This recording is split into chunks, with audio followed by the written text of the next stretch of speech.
नमस्ते। मैं Laura Davis हूं, बीबीसी लंदन की एक वरिष्ठ पत्रकार। मैंने अपनी जिंदगी के पिछले 20 साल दुनिया भर की खबरें कवर करने में बिता दी हैं। मैंने अमेरिका की चमक देखी है, सेवन सीज आबत, बीबीसी लंदन की पेसी लंदन की खबरें के लिए यूरोप का अनुशासन देखा है और चीन की रफ्तार देखी है। लेकिन सच कहूं तो भारत यानी इंडिया मेरे लिए हमेशा एक पहेली था। एक ऐसा देश जिसके बारे में हमें बचपन से यही बताया गया था कि वहां गरीबी है, भीड़ है और अराजकता है। जब मुझे भारत पर एक विस्तृत रिपोर्ट बनाने का काम सौंपा गया तो मेरे मन में वही पुरानी तस्वीरें थीं, सपेरे, धूल भरी सड़कें और मदद की गुहार लगाते लोग। मुझे लगा था कि मैं वहां जाऊंगी, कुछ टूटी फूटी सड़कों की तस्वीरें लूंगी और अपनी रिपोर्ट में लिखूंगी कि कैसे ब्रिटेन के जाने के बाद यह देश संघर्ष कर रहा है। लेकिन आज जब मैं अपने लंदन के अपार्टमेंट में बैठकर यह लिख रही हूं तो मेरे हाथ कांप रहे हैं। मेरी आंखों में आंसू हैं, दुख के नहीं बल्कि एक गहरे सम्मान और पछतावे के, क्योंकि जिस भारत को मैं देखने गई थी वह अब मौजूद ही नहीं है। उसकी जगह एक ऐसा नया भारत खड़ा हो चुका है जो न केवल ब्रिटेन से आगे निकल गया है बल्कि जो दुनिया को जीने का, सोचने का और आगे बढ़ने का रास्ता दिखा रहा है। यह कहानी मेरी नहीं है, यह कहानी उस महान भूमि की है जिसने मुझे और मेरी पूरी पश्चिमी सोच को पूरी तरह से बदल कर रख दिया। यह कहानी है भारत की, उस भारत की जो अब चुप नहीं रहता, जो अब मांगता नहीं है बल्कि दुनिया को देता है। मेरी यात्रा की शुरुआत दिल्ली के इंदिरा गांधी अंतर्राष्ट्रीय हवाई अड्डे पर उतरने के साथ हुई। सच कहूं तो मैं हीथ्रो हवाई अड्डे की भीड़भाड़ और अव्यवस्था से थक चुकी थी। मेरे दिमाग में भारत के हवाई अड्डों की पुरानी छवि थी, लेकिन जैसे ही मेरे कदम टर्मिनल 3 पर पड़े मैं सन्न रह गई। क्या यह वही देश है जिसे हम विकासशील कहते हैं? वह भव्यता, वह सफाई, वह अनुशासन और दीवारों पर लगी भारतीय संस्कृति की झलक दिखाती हुई कलाकृतियां, सब कुछ किसी भी यूरोपीय हवाई अड्डे से कहीं बेहतर था। वहां का स्टाफ अंग्रेजी बोल रहा था, लेकिन उनके स्वागत में एक अपनापन था, एक ऐसी गर्मी थी जो पश्चिम के ठंडे व्यवहार में कहीं खो चुकी है। नमस्ते सिर्फ एक शब्द नहीं बल्कि एक भावना थी जिसमें मेरे प्रति सम्मान झलक रहा था। हवाई अड्डे से बाहर निकलते ही मुझे लगा कि अब मुझे असली भारत यानी वह गरीब भारत दिखेगा जिसकी मुझे तलाश थी। लेकिन मेरी गाड़ी जब दिल्ली की चौड़ी सड़कों पर दौड़ने लगी तो मेरे होश उड़ गए। गगनचुंबी इमारतें, फर्राटे भरती गाड़ियां और सबसे बड़ी बात, निर्माण कार्य की रफ्तार। ऐसा लग रहा था जैसे पूरा देश एक मिशन पर है। लेकिन असली झटका मुझे तब लगा जब मैं एक छोटी सी घटना की गवाह बनी। यह घटना देखने में बहुत साधारण थी, लेकिन इसने मेरी दुनिया हिला दी। मैं एक स्थानीय बाजार में रुकी। मुझे प्यास लगी थी और मैंने सोचा कि सड़क किनारे एक छोटी सी दुकान से पानी की बोतल ले लूं। वह एक बहुत ही साधारण सी दुकान थी। एक बुजुर्ग महिला उसे चला रही थी। उनके कपड़े साधारण थे, चेहरे पर झुर्रियां थीं जो सालों के संघर्ष की कहानी कह रही थीं। मैंने पानी की बोतल ली और अपनी आदत के अनुसार अपना क्रेडिट कार्ड निकालने लगी। मुझे पूरा यकीन था कि यह महिला कार्ड मशीन क्या होती है यह जानती भी नहीं होगी। मैं अपनी जेब से नकद पाउंड या डॉलर निकालने ही वाली थी कि उस बुजुर्ग महिला ने एक छोटे से QR कोड की ओर इशारा किया जो प्लास्टिक के एक पुराने डब्बे पर चिपका हुआ था। उसने हिंदी में कुछ कहा जो मुझे समझ नहीं आया, लेकिन उसका इशारा साफ था, स्कैन करो और पैसे दो। मैं हैरान थी। मैंने अपने गाइड से पूछा, क्या यह काम करता है? गाइड ने मुस्कुराते हुए अपना फोन निकाला, 1 सेकंड में स्कैन किया और एक हल्की सी बीप की आवाज आई। भुगतान हो गया। लंदन में मुझे एक कॉफी खरीदने के लिए भी कई बार मशीन के नेटवर्क का इंतजार करना पड़ता है, और यहां भारत के एक छोटे से कोने में एक बुजुर्ग महिला जो शायद कभी स्कूल भी नहीं गई होगी, वह दुनिया की सबसे तेज डिजिटल पेमेंट प्रणाली का उपयोग कर रही थी। यह मेरा पहला पाठ था। जिसे पश्चिम अनपढ़ समझता है, वह भारत तकनीकी रूप से हमसे मीलों आगे निकल चुका है। मैंने बाद में जाना कि इसे UPI कहते हैं। एक ऐसी क्रांति जिसने भारत के हर गांव, हर कस्बे को आर्थिक रूप से आजाद कर दिया है। यह सिर्फ तकनीक नहीं थी, यह भारत के सामान्य नागरिक की अनुकूलन क्षमता का प्रमाण था। हम पश्चिम के लोग बदलाव से डरते हैं, हम नई चीजों को अपनाने में सालों लगा देते हैं, लेकिन भारत का DNA ही बदलाव और प्रगति से बना है। वह बुजुर्ग महिला मेरे लिए सिंबल बन गई, उस भारत का जो अपनी जड़ों से जुड़ा है, सादगी में रहता है लेकिन तकनीक में दुनिया के किसी भी देश को चुनौती दे सकता है। मैं होटल वापस आई, लेकिन मेरा दिमाग शांत नहीं था। मैंने टीवी चालू किया। वहां खबरों में किसी बॉलीवुड स्टार की चर्चा नहीं थी, बल्कि एक रॉकेट की चर्चा थी, चंद्रयान। पूरा देश सांसें थामे टीवी स्क्रीन के सामने बैठा था। मैंने सोचा, इतनी गरीबी के बीच ये लोग अंतरिक्ष मिशन के बारे में इतना क्यों सोच रहे हैं? लेकिन जैसे जैसे मैंने उस मिशन के बारे में जाना, मेरा सर शर्म से झुक गया। भारत ने चंद्रमा के दक्षिणी ध्रुव पर पहुंचने का कारनामा किया था, वह भी इतने कम बजट में जितने में हॉलीवुड की एक साइंस फिक्शन फिल्म भी नहीं बनती। यह कैसे संभव है? हमारे पश्चिमी वैज्ञानिकों को अरबों डॉलर चाहिए होते हैं और फिर भी सफलता की गारंटी नहीं होती। और यहां भारतीय वैज्ञानिकों ने अपनी बुद्धिमत्ता, अपने जुगाड़ नहीं बल्कि अपनी सटीक इंजीनियरिंग और गणितीय प्रतिभा से वह कर दिखाया जो रूस, अमेरिका और चीन भी आसानी से नहीं कर पाए। मैंने देखा कि जब लैंडर चंद्रमा की सतह को छू रहा था तो इसरो के कंट्रोल रूम में बैठे वैज्ञानिक, जिनमें कई महिलाएं थीं जिन्होंने साड़ी पहन रखी थी, माथे पर बिंदी थी, वे रो रहे थे, एक दूसरे को गले लगा रहे थे। वह दृश्य सिर्फ विज्ञान की जीत का नहीं था, वह राष्ट्रभक्ति का था। ब्रिटेन में जब कोई सरकारी प्रोजेक्ट सफल होता है तो हम उसे एक खबर की तरह देखते हैं, लेकिन भारत में यह एक त्योहार था। रिक्शे वाले से लेकर बड़ी कंपनियों के सीईओ तक सब ऐसे खुश थे जैसे उनके घर का कोई सदस्य चांद पर पहुंचा हो। यह एकता, यह सामूहिक गर्व मैंने अपने देश में आखिरी बार कब देखा था? शायद कभी नहीं। हमें सिखाया गया था कि भारत अलग अलग धर्मों और जातियों में बटा हुआ देश है जो कभी एक नहीं हो सकता। लेकिन उस दिन मैंने देखा कि जब बात देश की आती है तो भारत एक चट्टान की तरह खड़ा होता है। उनका तिरंगा सिर्फ एक झंडा नहीं बल्कि 140 करोड़ लोगों की धड़कन है। अगले दिन मैंने भारत की रेलवे का अनुभव करने का फैसला किया। मेरे संपादकों ने चेतावनी दी थी कि भारतीय ट्रेनें दुनिया की सबसे खतरनाक और गंदी होती हैं। उन्होंने मुझे उन पुरानी तस्वीरों को दिखाया था जिनमें लोग ट्रेन की छतों पर बैठे थे, डरते डरते। मैंने वंदे भारत एक्सप्रेसेस का टिकट लिया और एक बार फिर मेरे पूर्व ग्रह चकनाचूर हो गए। मेरे सामने एक ऐसी ट्रेन खड़ी थी जो किसी भी यूरोपीय बुलेट ट्रेन को टक्कर दे सकती थी। स्वचालित दरवाजे, साफ सुथरी सीटें, वाईफाई और खिड़की के बाहर पीछे छूटते हुए खेत और शहर। ट्रेन के अंदर का माहौल भी अद्भुत था। मेरे सामने वाली सीट पर एक परिवार बैठा था, माता पिता और उनके 2 बच्चे। वे अंग्रेजी में बात कर रहे थे, लेकिन जब खाने का समय आया तो उन्होंने घर से लाया हुआ टिफिन खोला। रोटी, सब्जी और अचार की खुशबू ने पूरे डिब्बे को महका दिया। उन्होंने मुझे देखा और संकोच नहीं किया, बल्कि मुस्कुराते हुए मुझे भी अपने खाने की पेशकश की। प्लीज टेस्ट इट, उस महिला ने कहा। लंदन की ट्यूब मेट्रो में हम एक दूसरे की तरफ देखते भी नहीं, बात करना तो दूर की बात है। हम अपनी अपनी दुनिया में सिमटे हुए अकेले और उदास लोग हैं। लेकिन यहां एक अजनबी विदेशी महिला को अपना खाना खिलाने में उन्हें जरा भी हिचक नहीं हुई। यह थी वसुधैव कुटुंबकम की भावना। पूरी दुनिया एक परिवार है। यह सिर्फ किताबों में लिखा श्लोक नहीं है, यह हर भारतीय के खून में दौड़ता है। उस खाने का स्वाद मुझे आज भी याद है, सिर्फ इसीलिए नहीं कि उसमें मसाले थे, बल्कि इसीलिए क्योंकि उसमें प्रेम था। उस परिवार से बात करते हुए मुझे पता चला कि उनका बेटा आईआईटी ईथ की तैयारी कर रहा है। आईआईटी दुनिया के सबसे कठिन इंजीनियरिंग संस्थानों में से एक। मैंने उस लड़के की आंखों में एक चमक देखी। वह अमेरिका या ब्रिटेन जाकर बसना नहीं चाहता था।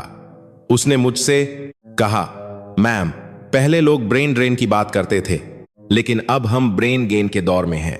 मैं भारत में रहकर स्टार्टअप बनाऊंगा, दुनिया की समस्याएं भारत सुलझाएगा। उस 18 साल के लड़के के आत्मविश्वास ने मुझे हिलाकर रख दिया। हमारे यहाँ के युवा भविष्य को लेकर चिंतित हैं, वे शिकायतें करते हैं, वे सिस्टम को कोसते हैं, लेकिन भारत का युवा, वह समाधान ढूंढ रहा है। वह भूखा है सफलता का, नाम का और अपने देश को महान बनाने का। मुझे अचानक समझ आया कि क्यों गूगल, माइक्रोसॉफ्ट, आईबीएम और न जाने कितनी ग्लोबल कंपनियों के सीईओ भारतीय हैं। यह सिर्फ पढ़ाई की बात नहीं है, यह उस परवरिश की बात है जो उन्हें संघर्ष करना सिखाती है। भारतीय बच्चे अभावों में भी अवसर ढूंढना जानते हैं। वे शिकायत नहीं करते, वे रास्ता बनाते हैं। मैं खिड़की से बाहर देख रही थी। भारत बदल रहा था, बहुत तेजी से। लेकिन जो चीज नहीं बदली थी वह थी इसकी आत्मा। खेत में काम करते किसान, जिनके पास भले ही बहुत पैसे न हों, लेकिन उनके चेहरों पर एक संतोष था जो पश्चिम के करोड़पतियों के चेहरों पर भी नहीं दिखता। शाम को जब ट्रेन एक स्टेशन पर रुकी तो मैंने देखा कि लोग चाय पी रहे थे। मिट्टी के कुल्हड़ में चाय, प्लास्टिक नहीं, कागज नहीं, बल्कि मिट्टी। पियो और वापस मिट्टी में मिला दो। हम पश्चिम में अब सस्टेनेबिलिटी और पर्यावरण की बातें करते हैं, बड़ी बड़ी कॉन्फ्रेंस करते हैं, लेकिन भारत हजारों सालों से प्रकृति के साथ तालमेल बनाकर जी रहा है। उन्हें पर्यावरण बचाने के लिए किसी एनजीओ के भाषण की जरूरत नहीं है, यह उनकी जीवन शैली है। मेरी यात्रा का यह सिर्फ पहला चरण था और मेरी डायरी के पन्ने भरते जा रहे थे। मेरा अहंकार, मेरा पश्चिमी होने का घमंड परत दर परत उतर रहा था। मुझे एहसास होने लगा था कि जिसे हमने सपेरों का देश समझा था, वह असल में वह गुरु है जिसके पास अब पूरी दुनिया को सीखने के लिए आना पड़ेगा। अगले कुछ दिनों में मुझे भारत की उस ताकत से रूबरू होना था जो दिखाई नहीं देती लेकिन महसूस होती है। मैं भारत के आध्यात्मिक शहर वाराणसी जाने वाली थी और मुझे भारत की पारिवारिक व्यवस्था को करीब से देखने का न्योता मिलने वाला था। मुझे नहीं पता था कि आगे जो मैं देखने वाली हूं वह मेरी आंखों को आंसुओं से भर देगा और मुझे यह सोचने पर मजबूर कर देगा कि क्या हम तथाकथित विकसित देश वास्तव में विकसित हैं या हमने विकास की दौड़ में इंसानियत को पीछे छोड़ दिया है। भारत का जादू मुझ पर चल चुका था। यह कोई काला जादू नहीं था, यह परिश्रम, प्रतिभा और प्रेम का जादू था। यह उस मिट्टी की खुशबू थी जिसने हजारों सालों से हमलावरों को झेला, गुलामी को सहा, लेकिन अपनी पहचान को मिटने नहीं दिया। और आज वह राख से उठकर फीनिक्स पक्षी की तरह आसमान में उड़ रहा है। मैं, लौरा डेविस, एक गवाह थी उस ऐतिहासिक बदलाव की जो आने वाली सदियों को परिभाषित करेगा। कहानी अभी शुरू हुई है। भारत के पास दुनिया को बताने के लिए बहुत कुछ है और मुझे अभी बहुत कुछ सुनना बाकी था। ट्रेन का वह सफर मेरे लिए सिर्फ एक यात्रा नहीं बल्कि एक परिवर्तन था, लेकिन असली अचंभा तो अभी बाकी था। दिल्ली से निकलकर मेरा अगला पड़ाव था भारत का आईटी हब, जिसे दुनिया सिलिकॉन वैली ऑफ इंडिया यानी बेंगलुरु कहती है। सच कहूं तो मेरे मन में फिर से वही पुरानी पश्चिमी धारणाएं थीं। मैंने सोचा था कि मैं वहां कॉल सेंटर्स देखूंगी जहां हजारों युवा थके हुए चेहरों के साथ अमेरिकियों की शिकायतों का जवाब दे रहे होंगे। मैंने सोचा था कि मुझे वहां पसीने से तरबतर चीप लेबर, सस्ता श्रम मिलेगा जिसके दम पर पश्चिमी कंपनियां अपना मुनाफा कमाती हैं। लेकिन जब मेरी गाड़ी इलेक्ट्रॉनिक सिटी में दाखिल हुई तो मुझे अपनी आंखों पर विश्वास नहीं हुआ। मेरे सामने जो परिसर थे वे लंदन या न्यूयॉर्क के किसी भी कॉरपोरेट मुख्यालय से कहीं ज्यादा भव्य और आधुनिक थे। इन्फोसिस और टीसीएस जैसी कंपनियों के कैंपस किसी विश्वविद्यालय से कम नहीं लग रहे थे। हरियाली, अनुशासन और अत्याधुनिक तकनीक का ऐसा संगम मैंने सिलिकॉन वैली में भी शायद ही देखा हो। मेरी मुलाकात वहां एक युवा सीईओ विक्रम से हुई। विक्रम की उम्र मुश्किल से 35 साल रही होगी। उसने हार्वर्ड से पढ़ाई नहीं की थी, उसने किसी विदेशी विश्वविद्यालय में कदम भी नहीं रखा था। वह पूरी तरह से मेड इन इंडिया था, आईआईटी और आईआईएम का उत्पाद। जब वह मुझसे मिला तो उसके आत्मविश्वास ने मुझे चौंका दिया। वह फर्राटेदार अंग्रेजी बोल रहा था, लेकिन उसकी सोच पूरी तरह भारतीय थी। हम एक कॉन्फ्रेंस रूम में बैठे थे जहां से पूरी दुनिया का कारोबार संभाला जा रहा था। विक्रम मुझे बता रहा था कि कैसे भारत अब सिर्फ बैक ऑफिसेज नहीं है बल्कि दुनिया की सबसे बड़ी समस्याओं का समाधान यहीं से निकल रहा है। तभी एक बुजुर्ग व्यक्ति कमरे में दाखिल हुए। वे साधारण कपड़ों में थे, शायद कंपनी के कोई पुराने सलाहकार या कर्मचारी रहे होंगे। मैं यह देखकर दंग रह गई कि विक्रम, जो करोड़ों की कंपनी का मालिक था, अपनी कुर्सी से तुरंत खड़ा हो गया। उसने न केवल उनका हाथ जोड़कर स्वागत किया बल्कि झुककर उनके चरण स्पर्श किए। मैं सन्न रह गई। लंदन के बोर्डरूम में हम अपने से बड़ों का सम्मान करना तो दूर, अक्सर उन्हें नजरअंदाज कर देते हैं।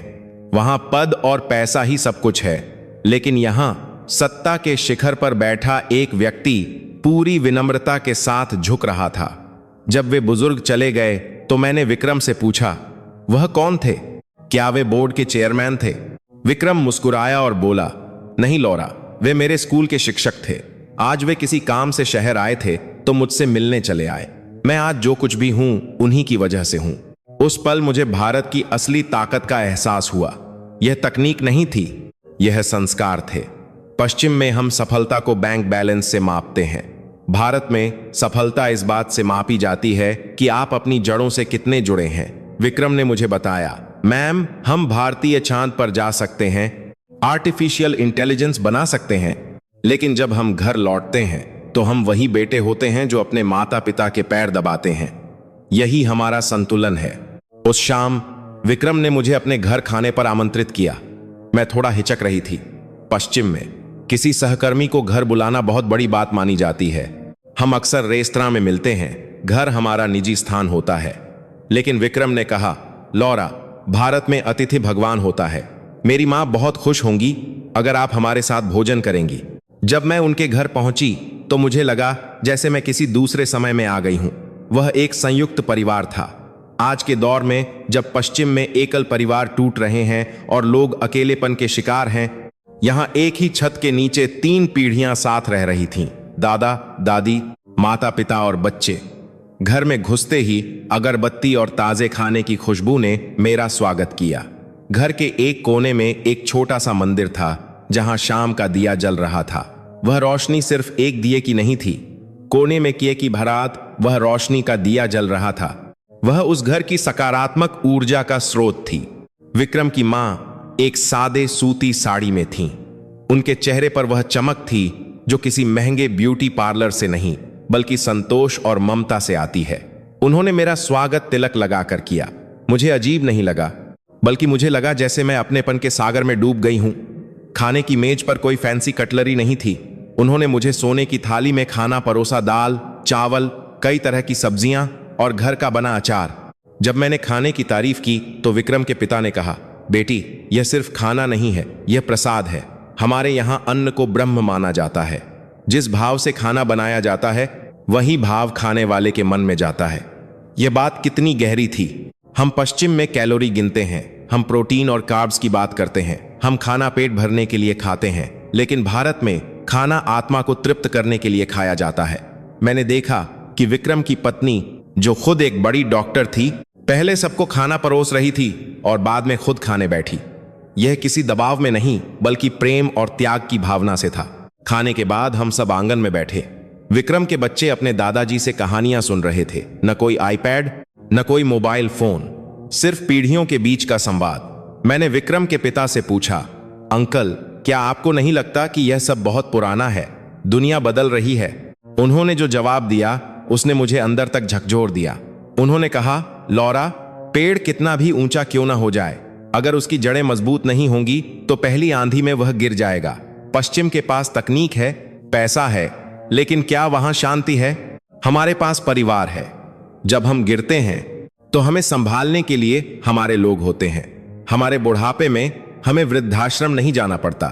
हम अपने बच्चों के बीच उनके प्यार की छांव में अपनी आखिरी सांस लेते हैं। उनकी बातों ने मेरी आंखों में आंसू ला दिए। मुझे अपना देश याद आ गया। लंदन में मेरी अपनी माँ एक केयर होम में रहती हैं। मैं उनसे महीने में एक बार मिलती हूँ। मैं हमेशा सोचती थी कि मैं उन्हें अच्छी सुविधा दे रही हूँ, कि संवाद की कियात दोनों ने पता लग रहा है, लेकिन आज मुझे एहसास हुआ कि मैं उन्हें वह नहीं दे पा रही हूं जिसकी उन्हें सबसे ज्यादा जरूरत है, मेरा समय और मेरा साथ। भारत ने मुझे आईना दिखा दिया था। हम तथाकथित विकसित लोग असल में भावनात्मक रूप से कितने गरीब हैं। अगले दिन मैंने भारत की एक और तस्वीर देखी। मैं एक सरकारी अस्पताल के दौरे पर गई। मैं वहां की अव्यवस्था देखने गई थी, लेकिन मुझे वहां सेवा का असली रूप देखने को मिला। डॉक्टर और नर्स सीमित संसाधनों के बावजूद दिन रात मरीजों की सेवा में लगे थे। मैंने देखा कि मरीजों के साथ उनके पूरे परिवार वाले आए हुए थे। पश्चिम में अस्पताल में मरीज अकेला होता है, नर्स के भरोसे। यहां एक मरीज के साथ 4 लोग खड़े थे। कोई पानी पिला रहा था, कोई पंखा झल रहा था। लोग इसे भीड़ कह सकते हैं, लेकिन मुझे इसमें परवाह दिखी।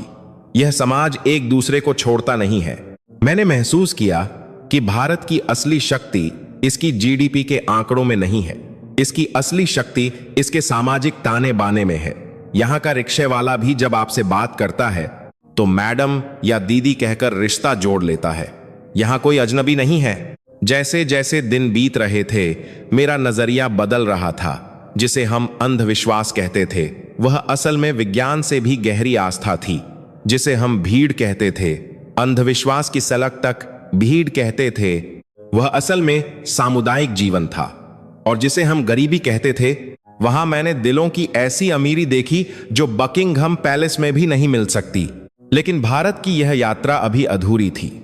मुझे अभी यह जानना था कि आखिर इस देश को इतनी ऊर्जा कहां से मिलती है। हजारों साल के हमलों, लूट और गुलामी के बाद भी यह देश अपनी पहचान कैसे बचाए रख पाया। इस सवाल का जवाब मुझे भारत की सबसे प्राचीन नगरी काशी वाराणसी में मिलने वाला था। मुझे बताया गया था कि वहां जीवन और मृत्यु एक साथ चलते हैं। मैं थोड़ी डरी हुई थी, लेकिन मेरे अंदर की जिज्ञासा मुझे खींच रही थी। मैं उस सनातन सत्य को खोजने जा रही थी जो इस देश की रीढ़ है। मैं यह जानने जा रही थी कि आखिर क्यों दुनिया भर के लोग शांति की तलाश में भारत आते हैं।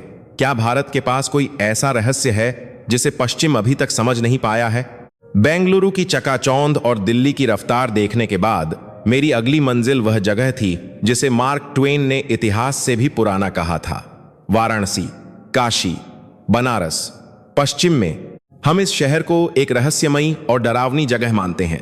हमें टीवी पर दिखाया जाता है कि वहां गंदे घाट हैं, जलती हुई चिताएं हैं और नग्न साधु हैं। मेरे मन में भी यही डर था। मुझे लगा था कि मैं वहां की गंदगी और भीड़ देखकर बीमार पड़ जाऊंगी। लेकिन मुझे क्या पता था कि मैं वहां बीमार पड़ने नहीं, बल्कि अपनी बीमार आत्मा का इलाज करवाने जा रही थी। जब मेरी ट्रेन वाराणसी कैंट स्टेशन पर रुकी तो वहां का शोर, वहां की भीड़ मुझे डराने के लिए काफी थी। लेकिन जैसे ही मैं गंगा के किनारे पहुंची, सब कुछ थम गया। मैंने दुनिया की कई नदियां देखी हैं, थेम्स, मिसिसिपी, अमेजन। हमारे लिए नदी सिर्फ पानी का एक स्रोत है, एक संसाधन है जिसका हम उपयोग करते हैं। लेकिन यहां गंगा सिर्फ नदी नहीं थी, वह मां थी। मैंने देखा कि लोग नदी को हाथ जोड़ने के बाद ही उसमें पैर रखते थे। एक बूढ़ी अम्मा जो शायद चल भी नहीं पा रही थी, वह कांपते हाथों से नदी का जल अपने माथे पर लगा रही थी। उसकी आंखों में जो श्रद्धा थी वह मैंने किसी चर्च या कैथेड्रल में नहीं देखी। पश्चिम में हम प्रकृति को जीतने की कोशिश करते हैं। हम पहाड़ों को काटते हैं, नदियों को मोड़ते हैं। लेकिन भारत में लोग प्रकृति के सामने झुकते हैं। वे जानते हैं कि हम प्रकृति के मालिक नहीं, उसकी संतान हैं। यह बात पर्यावरण सम्मेलनों में बड़े बड़े भाषण देने वाले हम पश्चिमी लोग भूल चुके हैं, लेकिन भारत का एक अनपढ़ किसान भी यह जानता है। शाम को मैंने वह दृश्य देखा जिसने मेरे रोंगटे खड़े कर दिए। गंगा आरती। हजारों लोग एक साथ जमा थे। कोई धक्का मुक्की नहीं, कोई शोर शराबा नहीं। जैसे ही शंख की ध्वनि गूंजी और मंत्रोच्चार शुरू हुआ, ऐसा लगा जैसे पूरा ब्रह्मांड एक लय में आ गया हो। वह आग की लपटें, वह घंटियों की आवाज, मेरे अंदर की सारी बेचैनी, सारा तनाव उस पल गायब हो गया। लंदन में मैं मानसिक शांति के लिए हजारों पाउंड खर्च करके थेरेपिस्ट के पास जाती हूँ, गोलियां खाती हूँ। और यहाँ सिर्फ एक नदी के किनारे बैठकर उस आरती को देखकर मुझे वह शांति मिल गई जिसे मैं पूरी जिंदगी ढूंढ रही थी। मैंने महसूस किया कि भारत के पास वह सॉफ्टवेयर है जो इंसान को अंदर से शांत करता है। लेकिन असली परीक्षा अभी बाकी थी। अगले दिन मैं मणिकर्णिका घाट गई, वह जगह जहां चिताएं कभी ठंडी नहीं होती। पश्चिम में हम मौत से डरते हैं, हम मौत को छुपाते हैं। हमारे अस्पतालों में मौत को एक विफलता माना जाता है। हम बच्चों को श्मशान नहीं ले जाते। लेकिन मणिकर्णिका घाट पर मैंने जो देखा, उसने मेरे जीवन और मृत्यु के नजरिए को हमेशा के लिए बदल दिया। वहां चिताएं जल रही थीं, लेकिन वहां मातम नहीं था, वहां रोना धोना नहीं था। एक अजीब सी शांति थी। मैंने एक बेटे को अपने पिता की चिता को आग देते देखा। उसके चेहरे पर दुख था, लेकिन डर नहीं था। मेरे गाइड ने मुझे समझाया, लौरा, यह मृत्यु अंत नहीं है, यह मोक्ष है। यह शरीर सिर्फ एक वस्त्र है, आत्मा अजर अमर है। हम पुराना वस्त्र त्याग कर नई यात्रा पर निकल रहे हैं। पहले को यह दर्शन, यह सोच कितनी गहरी और मुक्त करने वाली है। हम पश्चिम के लोग अपनी झुर्रियों से डरते हैं, बुढ़ापे से डरते हैं, मौत से डरते हैं। हम जवान दिखने के लिए प्लास्टिक सर्जरी करवाते हैं क्योंकि हमारे लिए शरीर ही सब कुछ है। लेकिन भारत ने हजारों साल पहले जान लिया था कि शरीर नश्वर है। इसीलिए यहाँ का इंसान मौत की आंखों में आंखें डालकर देख सकता है। उस जलती हुई चिता के सामने खड़े होकर मुझे पहली बार अपनी नश्वरता से डर नहीं लगा। मुझे लगा जैसे भारत ने मुझे मृत्यु के भय से आजाद कर दिया हो। काशी की गलियों में घूमते हुए मेरी मुलाकात एक साधु से हुई। वे भगवा वस्त्र पहने घाट की सीढ़ियों पर बैठे थे। उनकी दाढ़ी सफेद थी और आंखों में एक ऐसी चमक थी जो एक्सरे की तरह मेरे अंदर तक देख रही थी। मैंने सोचा कि वे पैसे मांगेंगे। मैंने अपना पर्स निकाला। वे जोर से हंसे। उनकी हंसी में एक खनक थी। उन्होंने शुद्ध अंग्रेजी में मुझसे पूछा, बेटी तुम क्या खरीद सकती हो जो मेरे पास नहीं है? मैं हैरान रह गई। बातचीत करने पर पता चला कि वे कभी बनारस हिंदू विश्वविद्यालय भू में भौतिकी के प्रोफेसर थे। उनके पास घर, गाड़ी, परिवार सब कुछ था, लेकिन उन्होंने वह सब छोड़ दिया। क्यों? मैंने पूछा। आपने अपना सुखी जीवन क्यों छोड़ दिया? उन्होंने जो कहा वह आज भी मेरे कानों में गूंजता है। लौरा, जिसे तुम पश्चिम में सक्सेस सफलता कहते हो, वह सिर्फ चीजों को इकट्ठा करना है। बड़ी गाड़ी, बड़ा घर, लेकिन एक समय आता है जब तुम्हें पता चलता है कि यह सब खिलौने हैं। मैंने कुछ नहीं छोड़ा। मैंने असल में सब कुछ पा लिया है। मैंने खुद को पा लिया है। भारत त्याग की भूमि है, भोग की नहीं। यहां राजा भी सन्यासी बनने का सपना देखता है। उनकी बातों ने मेरे अहंकार के परखच्चे उड़ा दिए। हम पश्चिम में सोचते हैं कि भारत गरीब है क्योंकि लोगों के पास कम चीजें हैं, लेकिन उस साधु से मिलने के बाद मुझे लगा कि असल में गरीब हम हैं। हमारे पास सब कुछ है, लेकिन फिर भी हम खाली हैं। हम और ज्यादा की चाह में दौड़ रहे हैं, डिप्रेशन में हैं। और यहां एक व्यक्ति जिसके पास सिर्फ 2 कपड़े हैं, वह दुनिया का सबसे सुखी इंसान है। यह है भारत की असली दौलत, संतोष। मैंने अगले कुछ दिन ऋषिकेश में बिताने का फैसला किया। दुनिया जिसे योग की राजधानी कहती है, लंदन में योग एक फैशन है। हम महंगे जिम में जाते हैं, डिजाइनर कपड़े पहनते हैं और शरीर को मोड़ने की कोशिश करते हैं। हमारे लिए योग सिर्फ कसरत है। लेकिन भारत में मैंने जाना कि योग कसरत नहीं, जीवन जीने का तरीका है। एक आश्रम में मुझे एक युवा गुरु ने सिखाया कि योग का मतलब है जुड़ना, यूनियन, शरीर का मन से और मन का आत्मा से जुड़ना। जब मैंने पहली बार सही तरीके से प्राणायाम किया तो मुझे लगा जैसे मैं पहली बार सांस ले रही हूं। मेरे दिमाग का शोर बंद हो गया। मुझे समझ आया कि भारत ने दुनिया को शून्य सिर्फ गणित में नहीं दिया, बल्कि उसने दुनिया को सिखाया है कि अपने अंदर के शोर को शून्य कैसे करें। आज दुनिया मानसिक रोगों की महामारी से जूझ रही है। अमेरिका और यूरोप में लोग अकेलेपन और तनाव से मर रहे हैं और दवा कंपनियां अरबों कमा रही हैं। लेकिन समाधान किसी दवा की गोली में नहीं है। समाधान भारत की मिट्टी में है। आयुर्वेद, योग, ध्यान, ये भारत के वो उपहार हैं जो आने वाले समय में पूरी मानवता को बचाएंगे। मुझे अब समझ आ रहा था कि क्यों स्टीव जॉब्स से लेकर मार्क जुकरबर्ग तक सब शांति की तलाश में भारत आए थे।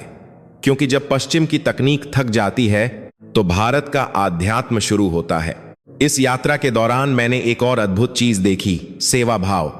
मैं एक गुरुद्वारे में गई थी। वहां लंगर चल रहा था। हजारों लोग एक साथ बैठकर खाना खा रहे थे। कोई नहीं पूछ रहा था कि तुम हिंदू हो, मुस्लिम हो, ईसाई हो या विदेशी हो। और खाना कौन खिला रहा था? करोड़पति व्यापारी, डॉक्टर, इंजीनियर, सब नंगे पैर, सिर ढककर लोगों के झूठे बर्तन धो रहे थे, रोटियां बांट रहे थे। मैंने एक व्यक्ति से पूछा, आप इतनी बड़ी कार से आए हैं और यहां बर्तन धो रहे हैं? उसने मुस्कुराते हुए कहा, मैम, यह हाथ भगवान ने सिर्फ कमाने के लिए नहीं, देने के लिए भी दिए हैं। सेवा करने से अहंकार मिटता है और जब अहंकार मिटता है तभी ईश्वर मिलता है। मेरी आंखों से आंसू नहीं रुक रहे थे। जिस देश को हम पिछड़ा कहते हैं, वहां मानवता का स्तर इतना ऊंचा है कि हम उसे छू भी नहीं सकते। पश्चिम में चैरिटी एक इवेंट है। हम चेक काटते हैं और फोटो खिंचवाते हैं। भारत में सेवा जीवन है। यह खामोशी से की जाती है। मैं अपने होटल के कमरे में वापस आई और आईने में खुद को देखा। मैं वही लौरा थी, लेकिन अंदर से सब कुछ बदल गया था। मैं भारत को खोजने आई थी, लेकिन ऐसा लग रहा था कि भारत ने मुझे खोज लिया है। मुझे अब समझ आ रहा था कि भारत सिर्फ एक देश नहीं है। भारत एक सभ्यता है। एक ऐसी सभ्यता जो 5000 सालों से जीवित है, क्योंकि उसने तलवार के जोर पर नहीं, बल्कि ज्ञान और प्रेम के जोर पर दुनिया को जीता है। मेरी रिपोर्ट लगभग तैयार थी, लेकिन एक आखिरी हिस्सा बाकी था। मुझे भारत की युवा शक्ति और उसके भविष्य के सपनों को समझना था। क्या यह आध्यात्मिकता और यह आधुनिकता साथ चल सकती है? क्या भारत सच में अगला सुपर पावर बनने वाला है, या यह सिर्फ एक बुलबुला है? इसका जवाब मुझे अपनी यात्रा के आखिरी पड़ाव में मिलने वाला था। काशी की घाटियों में आत्मा की शांति पाने के बाद अब मेरी यात्रा मुझे भारत के शक्ति केंद्र की ओर ले जा रही थी। नई दिल्ली, रायसीना हिल्स, जहां दुनिया के सबसे बड़े लोकतंत्र का दिल धड़कता है। पश्चिमी मीडिया में हम अक्सर पढ़ते थे कि भारत एक झूलता हुआ राज्य है जिसे कभी अमेरिका अपनी तरफ खींचता है तो कभी रूस। लेकिन जब मैं दिल्ली पहुंची तो मुझे महसूस हुआ कि भारत अब किसी की तरफ झुकने वाला देश नहीं है, बल्कि वह खुद एक ध्रुव बन चुका है जिसके चारों ओर दुनिया घूम रही है। दिल्ली की चौड़ी सड़कें और कर्तव्य पथ की भव्यता देखकर मुझे लंदन के मॉल की याद आ गई, लेकिन यहाँ की हवा में एक अलग ही आत्मविश्वास था। मैंने इंडिया गेट पर अमर जवान ज्योति को देखा। वहां खड़े होकर मुझे उन लाखों भारतीय सैनिकों की आत्मबी बात को याद आई जिन्होंने प्रथम और द्वितीय विश्व युद्ध में हमारे लिए यानी अंग्रेजों के लिए अपनी जान दी थी। इतिहास की किताबों में हमने उनके बलिदान को भुला दिया था, लेकिन भारत ने नहीं। और आज वही भारतीय सेना दुनिया की सबसे अनुशासित और शक्तिशाली सेनाओं में से एक है। मेरी मुलाकात रक्षा मंत्रालय के एक वरिष्ठ अधिकारी से हुई। वे मुझे एक रक्षा प्रदर्शनी में ले गए। सच कहूं तो मुझे उम्मीद थी कि वहां मुझे रूसी या अमेरिकी हथियार देखने को मिलेंगे। हमें हमेशा यही बताया गया था कि भारत हथियारों का सबसे बड़ा आयातक है, लेकिन वहां जो मैंने देखा उसने मेरी आंखें खोल दी। मेरे सामने तेजस खड़ा था, भारत का अपना बनाया हुआ लड़ाकू विमान। उसके बगल में ब्रह्मोस मिसाइल थी, जिसे दुनिया की सबसे तेज सुपरसोनिक क्रूज मिसाइल माना जाता है। और सबसे गर्व की बात, भारत का अपना विमान वाहक पोत INS विक्रांत। मैंने अधिकारी से पूछा, क्या ये सब सच में भारत में बने हैं? उन्होंने मेरी आंखों में देखकर कहा, लौरा, एक समय था जब हम सुई भी बाहर से मंगवाते थे, लेकिन अब हवा बदल चुकी है। यह आत्मनिर्भर भारत है। हम अब सिर्फ अपनी सुरक्षा नहीं कर रहे, बल्कि हम फिलीपींस और आर्मेनिया जैसे देशों को हथियार निर्यात भी कर रहे हैं। हम अब खरीदार नहीं, निर्माता हैं। आत्मनिर्भरता, यह शब्द मैंने अपनी यात्रा में कई बार सुना था, लेकिन इसका असली मतलब मुझे यहां समझ आया। यह सिर्फ अर्थव्यवस्था की बात नहीं थी, यह स्वाभिमान की बात थी। पश्चिम ने दशकों तक भारत को तकनीक देने से मना किया, प्रतिबंध लगाए, लेकिन भारत ने हार नहीं मानी। उन्होंने खुद अपना रास्ता बनाया। आज जब मैं देखती हूं कि भारतीय नौसेना अरब सागर में समुद्री लुटेरों से जहाजों को बचा रही है, सिर्फ भारतीय जहाजों को नहीं बल्कि पश्चिमी देशों के जहाजों को भी, तो मुझे शर्म महसूस होती है। जिस देश पर हमने राज किया, आज वही देश हमारी रक्षा कर रहा है। दिल्ली में रहते हुए मुझे भारत की कूटनीति को करीब से देखने का मौका मिला। दुनिया अभी युद्धों और संघर्षों में उलझी हुई है। एक तरफ यूक्रेन का युद्ध, दूसरी तरफ गाजा। पश्चिम चाहता है कि भारत उसका पक्ष ले, रूस चाहता है कि भारत उसका साथ दे, लेकिन भारत बुद्ध और गांधी की भूमि है। भारत ने किसी का पक्ष नहीं लिया, उसने शांति का पक्ष लिया। मैंने देखा कि कैसे भारत के विदेश मंत्री वैश्विक मंचों पर पश्चिमी पत्रकारों के तीखे सवालों का जवाब देते हैं। जब उनसे पूछा गया कि भारत किसकी तरफ है, तो उनका जवाब था, भारत अपनी तरफ है। हम अपनी जनता के हितों के लिए फैसले लेते हैं, न कि दुनिया को खुश करने के लिए। यह बेबाकी, यह निडरता, यह नए भारत की आवाज है। यह वह भारत नहीं है जो मदद की भीख मांगता था। यह वह भारत है जो आंखों में आंखें डालकर बात करता है। G20 शिखर सम्मेलन के दौरान भारत ने जो नेतृत्व दिखाया, वह अद्भुत था। जब दुनिया बंटी हुई थी, तब भारत ने वसुधैव कुटुंबकम, एक धरती, एक परिवार, एक भविष्य का नारा देकर सबको एक मेज पर ला दिया। मैंने देखा कि कैसे भारत ने अफ्रीकी संघ को G20 में शामिल करवाया। भारत अब सिर्फ अपनी बात नहीं करता, वह ग्लोबल साउथ यानी दुनिया के उन गरीब और विकासशील देशों की आवाज बन गया है जिन्हें पश्चिम ने हमेशा नजरअंदाज किया। कोरोना काल की यादें अभी भी ताजी हैं। जब अमेरिका और यूरोप ने टीकों का स्टॉक जमा कर लिया था, तब भारत ने वैक्सीन मैत्री के तहत दुनिया भर के छोटे देशों को मुफ्त में दवाइयां भेजी। मैंने एक अफ्रीकी राजनयिक से बात की। उन्होंने भावुक होकर कहा, जब अमीर देश अपने दरवाजे बंद कर रहे थे, तब भारत ने हमारे लिए अपनी बाहें खोली। भारत हमारा बड़ा भाई है। यह सुनकर मुझे लगा कि विश्व गुरु होना सिर्फ एक खिताब नहीं है, यह एक जिम्मेदारी है और भारत इस जिम्मेदारी को बखूबी निभा रहा है। शक्ति का मतलब सिर्फ परमाणु बम या बड़ी अर्थव्यवस्था होना नहीं है। शक्ति का मतलब है कि संकट के समय दुनिया आपकी तरफ आशा भरी नजरों से देखे, और आज दुनिया भारत की तरफ देख रही है। आर्थिक मोर्चे पर भी जो मैंने देखा वह चमत्कारी था। ब्रिटेन में हम मंदी से जूझ रहे हैं, महंगाई बढ़ रही है, नौकरियां जा रही हैं, लेकिन भारत के बाजारों में, मॉल में और सड़कों पर एक अलग ही ऊर्जा है। सेंसेक्स और निफ्टी रिकॉर्ड तोड़ रहे हैं। मैंने एक साधारण सब्जी वाले से लेकर बड़े शोरूम के मालिक तक सबसे बात की। सब में एक ही भावना थी, हमारा समय आ गया है। मैंने गुरुग्राम के एक स्टार्टअप हब का दौरा किया। वहां 20-22 साल के युवा ऐसी तकनीक पर काम कर रहे थे जो दुनिया को बदल सकती है। कोई कृषि के लिए ड्रोन बना रहा था, तो कोई सौर ऊर्जा के सस्ते समाधान ढूंढ रहा था। एक युवा लड़की ने मुझे बताया, मैम, मेरे पिता खेती करते थे। मैं चाहती हूं कि तकनीक की मदद से उनका जीवन आसान हो जाए। यह भारत की असली ताकत है। यहां नवाचार सिर्फ पैसे कमाने के लिए नहीं, बल्कि समाज का भला करने के लिए होता है। इस यात्रा में मुझे भारत के डिजिटल इंफ्रास्ट्रक्चर की ताकत का भी अंदाजा हुआ। आधार कार्ड, डिजिलॉकर और डायरेक्ट बेनिफिट ट्रांसफर। सरकार का पैसा सीधे गरीब के खाते में पहुंचता है, बीच में कोई बिचौलिया नहीं। जिस भ्रष्टाचार को भारत की सबसे बड़ी बीमारी माना जाता था, उसे तकनीक की मदद से खत्म किया जा रहा है। पश्चिम के कई देश अभी भी कागजी कार्रवाई में उलझे हैं, जबकि भारत का गांव-गांव डिजिटल हो चुका है। शाम को मैं इंडिया गेट के पास टहल रही थी। वहां मैंने विभिन्न राज्यों से आए लोगों को देखा। पंजाबी, तमिल, बंगाली, गुजराती, अलग भाषाएं, अलग पहनावा, अलग खाना, लेकिन जब राष्ट्रगान बजा तो सब एक साथ खड़े हो गए। वह दृश्य देखकर मेरे रोंगटे खड़े हो गए। यूरोप में हम एक भाषा और एक धर्म होने के बावजूद एकजुट नहीं रह पाते, लेकिन भारत इतनी विविधता के बावजूद एक है। यह लोकतंत्र का सबसे बड़ा चमत्कार है। मुझे याद आया कि कैसे पश्चिमी विशेषज्ञ भविष्यवाणी करते थे कि भारत बिखर जाएगा, भारत कभी एक राष्ट्र नहीं बन पाएगा। आज उन विशेषज्ञों को यहां आकर देखना चाहिए। भारत न केवल एक है, बल्कि वह दुनिया के सबसे मजबूत लोकतंत्र के रूप में खड़ा है। अपनी होटल की बालकनी से दिल्ली की रोशनी देखते हुए मैं सोच रही थी कि क्या हम पश्चिमी जगत भारत की इस उड़ान से डरते हैं? शायद हां, क्योंकि सदियों तक हमने दुनिया को बताया कि हमारी सभ्यता ही श्रेष्ठ है। लेकिन अब हमें आईने में एक ऐसा प्रतिद्वंद भी दिख रहा है जो हमसे ज्यादा प्राचीन है, हमसे ज्यादा युवा है और अब हमसे ज्यादा समझदार भी है।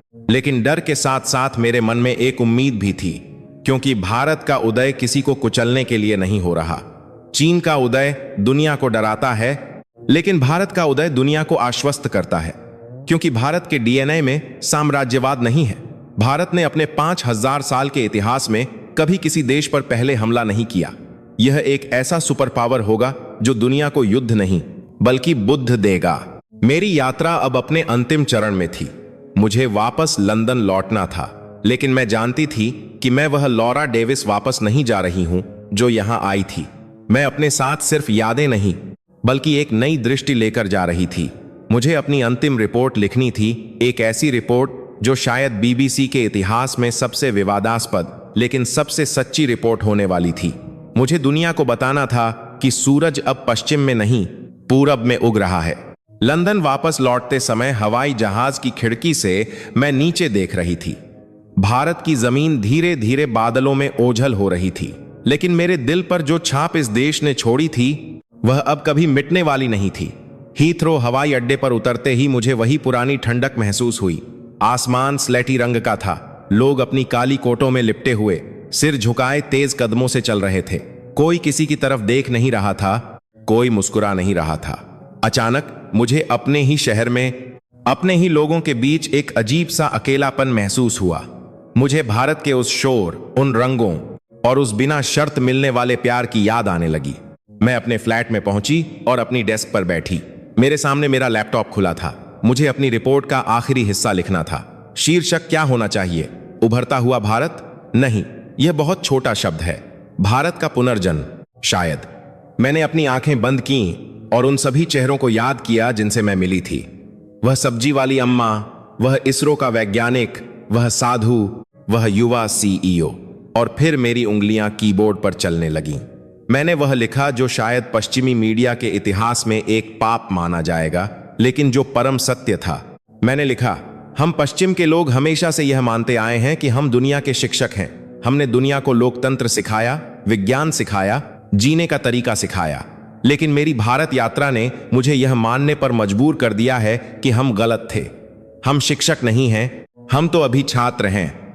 असली विश्व गुरु तो भारत है।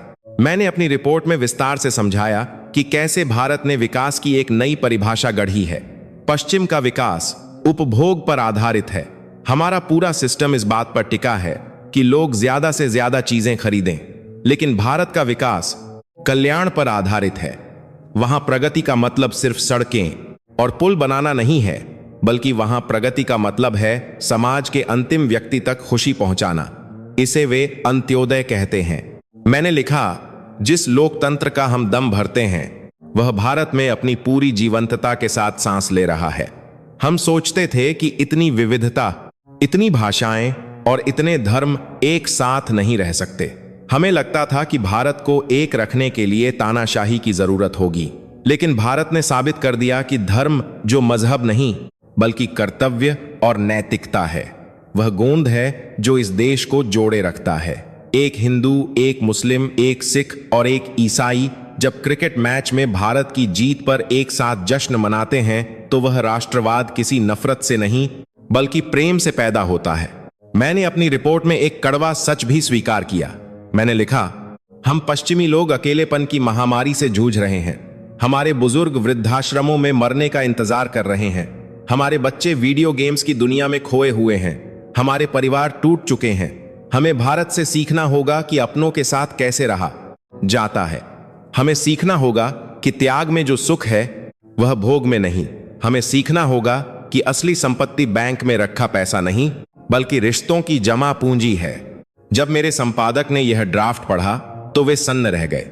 उन्होंने मुझसे पूछा, लौरा, क्या तुम भारत के प्रेम में पड़ गई हो? मैंने उनकी आंखों में देखकर कहा, नहीं सर, मैं प्रेम में नहीं पड़ी हूं, मैं जागी हूं।